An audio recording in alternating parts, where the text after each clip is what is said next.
Hai semua, selamat datang di channel Baca Saham. Pada video ini, kita akan membahas satu topik dengan judul berikut ini. Tapi seperti biasa, semua pembahasan bukan rekomendasi dan hanya informasi. Ingat, kerugian kamu tanggung sendiri ya. Nah, saya tertarik membahas satu topik lagi yang membahas hubungan antara valuasi, laba, dan harga saham. Saham dengan valuasi terlalu tinggi, cepat atau lambat akan kembali lagi ke harga wajarnya. Setidaknya itu berdasarkan pendapat saya pribadi. Jika dulu PBV-nya di angka 2 kali bisa disebut dengan kata murah, belum tentu saat ini dengan PBV yang sama yaitu 2 kali tetap saja murah. Ada satu faktor yang akan selalu berubah, yaitu pencapaian laba dan kebijakan. Jadi pada video kali ini kita akan melihat 6 saham besar yang harganya mengalami penurunan. Tidak hanya itu, kita akan lihat dari sisi valuasinya. Kamu akan lihat valuasinya yang cenderung mengalami penurunan dalam jangka waktu yang panjang. Entah itu karena memang sudah terlalu mahal dan kemudian menjadi murah, ataukah memang ada penurunan kinerja sehingga menyebabkan valuasi yang sebenarnya sudah masuk akal menjadi lebih rendah lagi. Kita akan membahasnya pada video kali ini, tapi seperti biasa semua pembahasan dan saham yang disebutkan bukan rekomendasi dan hanya sebagai informasi saja. Kita langsung masuk saja ke dalam nama sahamnya. Saham pertama adalah GGRM, di mana 5 tahun terakhir turun 80,5%. Penurunan yang sangat fantastis. Jika kamu lihat kinerja laba di tahun 2025 ini memang mengalami penurunan yang signifikan dibandingkan tahun 2024, dibandingkan tahun 2023, dibandingkan tahun 2022, dan seterusnya. Jadi alhasil hal itu berdampak kepada harga sahamnya juga. Mari kita lihat untuk perkembangan harga saham GGRM ini. Kamu tentu sudah tahu bahwa dulunya harga sahamnya sempat dihargai pada angka di atas 80.000, tapi kini hingga di angka 9.275. Dengan kata lain terjadi penurunan yang sudah sangat signifikan. Apakah sebelumnya harga saham GGRM itu mahal sehingga turun signifikan?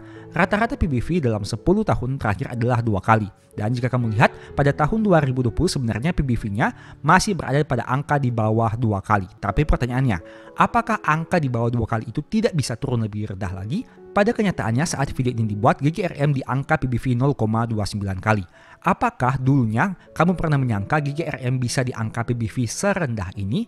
Tentu mayoritas dari kita tidak menyangka hal ini bisa terjadi.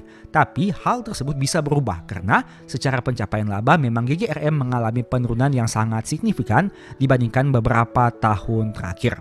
Nah, dari aspek dividen, kamu juga tentu sudah tahu bahwa meskipun dalam jangka panjang GGRM sering membagi dividen, tapi mereka sempat absen pada tahun 2024 dan tahun 2020 berdasarkan data yang ada di aplikasi Stockbit ini. Kita masuk kepada saham kedua yaitu UNVR. Dalam 5 tahun terakhir harganya turun 80,19%. Kita lihat kinerja laba di tahun 2025. Laba di tahun 2025 pada Q1 mengalami penurunan, tapi diproyeksikan mengalami kenaikan. Kita tunggu saja data Q2 hingga Q4-nya seperti apa untuk memastikan data ini bisa lebih valid lagi. Karena data ini disajikan dengan menggunakan proyeksi dari data Q1-nya. Sehingga untuk validasinya kita perlu lihat lagi hingga Q4 nanti seperti apa. Nah, kamu bisa lihat juga di sini untuk UNVR mengalami penurunan laba jika dilihat dari beberapa tahun sebelumnya.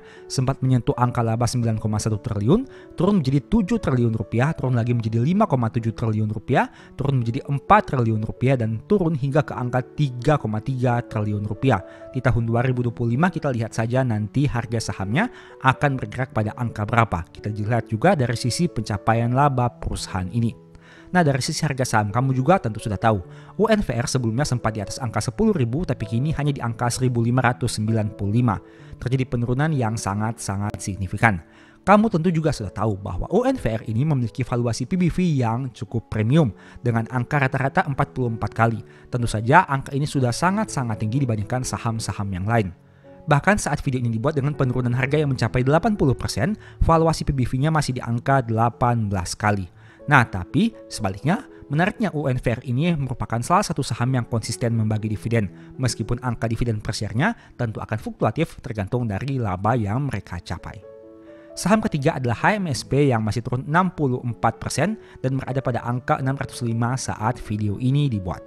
Kita lihat dari pencapaian laba di Q1 tahun 2025 yang mengalami penurunan dibandingkan Q1 tahun 2024. Jika kamu lihat untuk pencapaian laba HMSP juga mengalami penurunan dibandingkan tahun-tahun sebelumnya yang pernah mencapai laba 12 triliun, 13 triliun, dan lain sebagainya. Kita lihat dari sisi harga saham. HMSP sudah turun dari yang awalnya biasanya di angka 5.000 turun hingga ke angka 605, penurunan yang sangat-sangat signifikan. Dari sisi evaluasi PBV juga, dengan rata-rata PBV 9,8 dalam 10 tahun terakhir, saat video ini dibuat di angka 2,32 kali.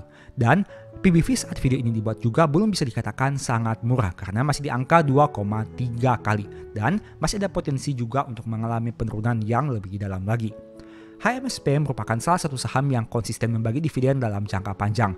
Untuk datanya bisa kamu lihat di sini, tapi dengan penurunan laba menyebabkan angka dividen per share-nya mengalami penurunan yang juga cukup signifikan. Saham keempat adalah saham Sido Muncul yang dalam 3 tahun terakhir masih turun 46%. Kita lihat di sini untuk pencapaian labanya, di Q1 tahun 2025 labanya mengalami penurunan. Jika dilihat dalam jangka panjang, laba perusahaan sebelumnya pernah berada pada angka sekitar 1,2 triliun, tapi mengalami penurunan di tahun 2024. Dan di tahun 2025 juga dari data Q1 mengalami penurunan dibandingkan Q1 tahun 2024. Kita lihat dari aspek harga sahamnya, sempat menyentuh angka Rp1.000 tapi kini di angka 520. Untuk sisi PBV-nya, rata-rata PBV 5,3 tapi kini 4,2. Dengan yang awalnya PBV saham Sido ini sempat menyentuh angka sekitar 8 kali, kini di angka 4,1 kali, masih tergolong cukup premium juga. Dari aspek dividen, Sido ini merupakan salah satu saham juga yang konsisten membagi dividen biasanya 2 kali dalam 1 tahun. Dan untuk angka dividen per share-nya yang pertama dibagi di tahun 2025 mengalami kenaikan dibandingkan tahun 2024. Nah, saham Sido ini sebenarnya merupakan salah satu saham yang menarik. Karena dari berbagai aspek sebenarnya mereka cukup oke, tapi labanya sayangnya mengalami penurunan dalam beberapa waktu ini. Dan selain itu dari sisi valuasi PBV memang tergolong cukup premium. Sehingga meskipun saham ini merupakan salah satu saham yang sangat baik dari sisi fundamental, yang mana jika labanya tidak mengalami penurunan, tapi dengan adanya valuasi yang sudah terlalu premium, pada akhirnya akan kembali turun juga. Untuk saham berikutnya adalah saham Emyor dengan harga yang masih turun 18,7% saat video ini dibuat dalam waktu 1 tahun terakhir. Kita lihat untuk perkembangan labanya. Di Q1 tahun 2025 mengalami penurunan yang cukup signifikan dibandingkan Q1 tahun 2024. Jika melihat laba beberapa tahun yang lalu, kamu bisa temukan informasi bahwa Emyor ini memiliki laba yang bisa dikatakan sebenarnya masih mengalami kenaikan. Bisa kamu lihat dibandingkan laba tahun 2016, tahun 2017, 2018, dan seterusnya. Dibandingkan dengan pencapaian laba pada tahun 2023, 2024, dan tahun 2025 yang disetahunkan. Tapi jika kita lihat dari sisi PBV-nya, apakah ada informasi yang bisa kamu temukan di sini? PBV saham ini dengan rata-rata 5,4 kali dan kini di angka 2,6 kali. Artinya memang sebelumnya sudah dihargai pada angka yang cukup premium dengan rata-rata 5,4 kali. Sehingga tidak heran jika mengalami penurunan, padahal dari sisi laba sebenarnya masih menghasilkan kenaikan dalam jangka panjang. Untuk aspek dividen, mari kita lihat di sini. Dividen yang dibagikan oleh Emyor ini sebenarnya bisa dikatakan cukup konsisten dari tahun ke tahun. Bisa kamu lihat untuk detailnya berdasarkan tampilan yang ada ini. Dividen yang dibagi di tahun 2025 memiliki angka yang relatif sama dengan tahun 2024. Dan saham terakhir adalah KLBF yang masih turun 11% dalam 3 tahun terakhir. Bisa kita lihat di sini untuk laba di tahun 2025 pada Q1-nya untuk saham KLBF yang mengalami kenaikan dibandingkan Q1 tahun 2024. Secara laba sebenarnya juga masih menghasilkan pertumbuhan dalam jangka panjang. Bagaimana dari aspek valuasinya? Mari kita lihat dalam 10 tahun terakhir. Rata-rata PBV 4,7 kali dan saat video ini dibuat PBV-nya 2,9 kali. Dari sisi PBV terjadi penurunan angka yang cukup signifikan dalam 10 tahun terakhir ini. Bisa kamu lihat harga sahamnya dulu sempat menyentuh angka di atas 2.000 tapi kini di angka 1.500. Ini mirip seperti Emyor yang dalam jangka panjang sebenarnya masih menghasilkan kenaikan laba jika dibandingkan dengan pencapaian di tahun 2023 hingga 2025. Tapi dari sisi valuasinya memang rata-rata sebenarnya sudah cukup premium. Kita kembali kepada saham KLBF. Saham ini juga konsisten membagi dividen dalam beberapa tahun seperti yang kamu lihat di sini. Dan angka dividen di tahun 2025 lebih tinggi dibandingkan dividen di tahun 2024. Nah, dari 6 saham yang kita bahas ini, apakah kamu memiliki pelajaran berharga yang bisa kamu petik? Di mana saya pribadi masih cukup yakin bahwa harga saham itu memiliki hubungan dengan pencapaian laba dan valuasi. Meskipun tidak bisa kita lihat dalam jangka pendek, tapi dalam jangka panjang biarkan waktu yang membuktikan. Tentu saja ini hanya pendapat saya pribadi. Kamu boleh setuju, boleh juga tidak. Silahkan kamu lakukan analisa lebih mendalam agar supaya kamu memiliki hasil dan informasi yang lebih akurat lagi. Sebagai informasi sebelumnya juga saya sudah sempat buat satu video yang mungkin bisa berguna. Nonton hingga selesai agar memperoleh pemahaman yang utuh. Nah, jika biasanya kita membahas hal-hal yang baik atau hal-hal yang menarik dari sisi dividen, tapi pada video kali ini saya berpikir untuk membahas hal yang sebaliknya, yaitu kita akan melihat beberapa poin negatif tentang dividen. Tujuan dari video ini agar supaya kamu yang sangat tertarik dengan dividen tidak boleh terlalu cinta dengan aspek tersebut, karena pada intinya di pasar saham menawarkan dua keuntungan, yaitu dividen dan capital gain, dan tidak ada yang pasti di pasar saham. Itu artinya meskipun dividen menarik dari satu sisi, tapi di sisi yang lain ada juga beberapa poin negatif dari dividen ini. Untuk itulah kita akan membahasnya secara sekilas pada video kali ini. Jadi pastikan kamu mengetahui tentang dividen dari dua sisi, bukan hanya dari sisi positifnya, tapi dari sisi negatifnya juga. Tapi ingat, semua pembahasan ini tidak ada rekomendasi dan hanya sebagai informasi saja. Seperti biasa, untung rugi kamu yang tanggung sendiri. Kita masuk saja ke dalam pembahasannya. Poin pertama, terkait sisi gelap dividen. Dividen itu tidak pasti. Ada saham yang rutin bagi dividen sejak tahun 2009 sampai 2019. Tapi pada tahun 2020, absen bagi dividen. Ada saham yang bagi dividen dengan yield hingga 20% di tahun 2023. Tapi pada tahun 2024, absen bagi dividen. Ini merupakan sisi gelap pertama dari dividen, yaitu ketidakpastian. Seperti capital gain, jika kita berbicara soal naik turun harga saham, itu merupakan hal yang tidak pasti. Begitu juga dengan pembagian dividen. Jika misalnya kamu sudah terima dividen dari suatu perusahaan selama 10 tahun, tidak ada yang menjamin bahwa pada tahun ke-11 kamu tetap akan menerima dividen. Begitu juga sebaliknya, jika kamu sudah menerima dividen itu dalam 20 tahun, tidak ada yang menjamin bahwa di tahun ke-21 kamu akan tetap menerima dividen. Meskipun untuk analisa dividen, semakin lama perusahaan konsisten membagi dividen, itu artinya probabilitas pembagian dividen menjadi lebih pasti. Tapi tidak ada yang menjamin 100% bahwa di masa depan mereka akan tetap bagi dividen setiap tahunnya. Terbukti ada satu saham yang rutin bagi dividen sejak tahun 2009 hingga tahun 2019. Artinya sekitar 10-11 tahun. Tapi ternyata pada tahun 2020 mereka tidak bagi dividen. Nah, menarik bukan? Mereka konsisten membagi dividen sejak tahun 2009 hingga tahun 2019. Tapi pada tahun 2020 secara mengejutkan mereka absen bagi dividen. Oh iya, jika kamu mengatakan krisis, pada tahun 2020 sebenarnya dividen yang dibagikan itu merupakan pencapaian laba tahun 2019, sehingga belum bisa dikaitkan dengan krisis. Barulah pada tahun 2021 merupakan pencapaian laba tahun 2020 yang mana pada kondisi tersebut terjadi krisis ekonomi. Sehingga jika perusahaan memutuskan untuk absen bagi dividen di tahun 2020, sebenarnya belum bisa kita kaitkan dengan krisis ekonomi yang terjadi di tahun tersebut, karena masih mengacu pada data tahun 2019 untuk pencapaian labanya. Nah, sebaliknya, ada juga saham yang bagi dividen yield hingga 20% di tahun 2023. Tapi pada tahun 2024 mereka absen bagi dividen. Itu artinya meskipun kamu memperoleh dividen 20% katakanlah di tahun 2023, tapi tidak ada yang menjamin bahwa di tahun ke depan, misalkan tahun 2024, kamu akan tetap menerima dividen dengan yield sebesar itu. Terbukti saham ini meskipun bagi dividen dengan yield yang jumbo di tahun 2023, tapi pada tahun 2024 mereka ternyata absen bagi dividen. Kita masuk kepada poin kedua. Penurunan harga saat ex-date. Sudah menjadi rahasia umum, semakin besar dividen yield, semakin besar juga potensi penurunan saat ex-date. Meski begitu, pada tahun 2025 tidak semua saham seperti ini, karena terbukti ada beberapa saham besar yang saat ex-date banyak yang masih dapat profit. Nah, untuk poin kedua ini saya mau membahas dari dua angle yang berbeda. Yang pertama, kamu tentu sudah tahu bahwa saat perusahaan itu bagi dividen dengan yield yang jumbo, biasanya pada saat exit harga sahamnya akan turun sebesar dividen yield. Nah, secara logika kita bisa berpikir karena ada modal yang dikeluarkan oleh perusahaan. Katakanlah, misalkan perusahaan membagikan dividen dengan nominal Rp10 per lembar saham. Itu artinya perusahaan mengeluarkan dana Rp10 per lembar saham untuk setiap saham yang mereka miliki untuk dibagikan kepada pemegang saham. Dengan kata lain, modal perusahaan akan berkurang sebesar dari dividen yang mereka bagikan. Untuk komponen ini akan kita bahas pada poin-poin selanjutnya. Tapi yang mau saya katakan di sini adalah dengan memberikan dividen berarti perusahaan ada mengeluarkan sesuatu dari yang mereka miliki. Sehingga hal itulah yang menyebabkan harga sahamnya secara logika bisa mengalami penurunan. Karena banyak orang yang juga melakukan taking profit saat exit. Sehingga hal itu akan berpengaruh terhadap penurunan harga sahamnya. Jadi di sini ada dua sisi. Yang pertama dari sisi perusahaan, yang kedua dari sisi perilaku pemegang sahamnya, yang mana melakukan penjualan sehingga harga saham mengalami penurunan.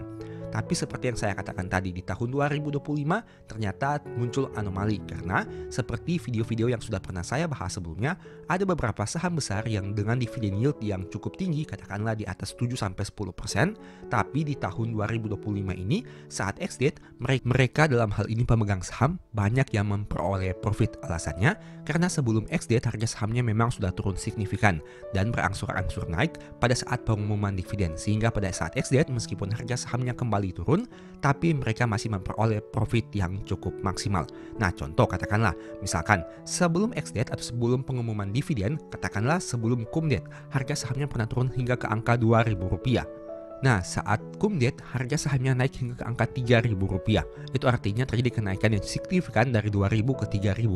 Saat ex-date, harga sahamnya turun signifikan, katakanlah di angka Rp2.700. Itu artinya meskipun dalam jangka pendek harganya turun dari Rp3.000 ke Rp2.700, tapi bagi mereka yang sudah membeli saham ini saat terjadi penurunan signifikan, katakanlah jangan di angka Rp2.000, misalkan di angka Rp2.500. Dari Rp2.500 ke Rp2.700, sebenarnya mereka masih memperoleh keuntungan yang cukup menarik. Artinya mereka memperoleh dari sisi dividen dan dari sisi capital gain juga. Poin ketiga, semua tergantung pemegang saham mayoritas. Untuk menentukan berapa besar dividen yang akan dibagikan, hal itu merupakan hak dari pemegang saham mayoritas. Sebagai pemegang minoritas, kita mungkin bisa memberikan masukan, tapi keputusan tetaplah menjadi milik pemegang saham mayoritas. Artinya, untuk menentukan dividen berapa besar yang akan kita terima nanti, semuanya tergantung kepada pemegang saham mayoritas. Kita tidak memiliki power untuk menentukan hal tersebut karena seperti yang sudah kamu tahu bahwa hal itu semuanya tergantung kepada pemilik pemegang saham mayoritasnya. Nah, dengan begitu, kita tidak memiliki kepastian. Katakanlah misalkan pada tahun 2025 ini kita memperoleh dividen dengan payout ratio 60%. Tidak ada yang menjamin pada tahun 2026 kita akan menerima dividen dengan payout ratio 60% juga. Bisa saja lebih tinggi, bisa juga lebih rendah karena semuanya tergantung kepada hasil keputusan saat RUPS nanti. Itu merupakan poin minus dari dividen karena kita tidak memiliki kepastian tentang berapa besar dividen yang akan kita terima. Contohnya misalkan seperti saham-saham yang bergerak pada sektor tertentu yang cukup fluktuatif. Kadang dividennya bisa mencapai ribuan rupiah, tapi kadang juga dividennya hanya ratusan rupiah. Sehingga untuk fluktuatifnya itu cukup signifikan, baik dari sisi pencapaian laba ataupun dari sisi kebijakan pembagian dividennya. Kamu tentu sudah tahu sektor apa yang saya maksudkan. Jadi pastikan untuk mengejar dividen, kamu juga harus mengetahui sisi minusnya juga. Kita masuk kepada poin keempat. Net off tetap saja minus. Meski seseorang mendapatkan dividen 10%, tapi jika harga sahamnya turun 30%, artinya secara total portofolio sebenarnya masih rugi 20%. Dividen yield yang besar tidak serta-merta menjamin orang tersebut pasti profit dalam jangka pendek. Ini merupakan hal yang menarik karena bagi sebagian orang, untuk memperoleh keuntungan di pasar saham itu terdiri dari dua aspek. Yang pertama, capital gain dan dividen. Artinya, jika kita memperoleh dividen 10%, tapi saham kita turun 30%, sebenarnya kita masih rugi 20% secara net off. Tapi di sisi yang lain, ada juga pendapat yang mengatakan bahwa dividen itu merupakan cash flow yang kita terima setiap tahunnya. Sehingga untuk naik turun harga saham itu akan kurang diperhatikan dari sisi keuntungan karena kita memperoleh cash flow rutin setiap tahun. Nah, biasanya untuk konsep kedua ini merupakan orang-orang yang lebih tertarik dari sisi dividen atau biasa disebut dengan dividend investing, di mana fokusnya kepada dividen dan bukan kepada capital gain. Karena pada intinya, jika perusahaan konsisten memberikan dividen setiap tahunnya, akan ada masanya di mana bisa balik modal dari dividen untuk saham-saham tertentu. Nah, dengan dua persepsi yang berbeda ini, kamu tentu juga harus mengetahui bahwa meskipun hal itu terjadi, tapi ada juga bagi sebagian orang yang melihat dari dua sisi, yaitu dividen dan capital gain, masih tetap saja ada potensi penurunan portofolio karena mereka melakukan net off dari dividen dan dari capital gain. Oke, kita masuk kepada poin terakhir yaitu poin kelima. Membuat pertumbuhan modal tidak maksimal. Dividen akan sangat berpengaruh terhadap saldo laba ditahan pada komponen ekuitas. Bagi dividen jumbo, artinya saldo laba perusahaan tidak akan bertumbuh signifikan. Alasannya, karena alokasi dana diberikan untuk dividen, bukan untuk penambahan modal. Nah, bagi kamu yang paham dengan konsep ini dan paham tentang akuntansi ataupun laporan keuangan, kamu tentu sudah tidak asing lagi karena, dividen itu diperoleh dari pencapaian laba. Misalkan, laba perusahaan di angka 100. Perusahaan memutuskan untuk bagi dividen sebanyak 70 dan 30 merupakan saldo laba ditahan.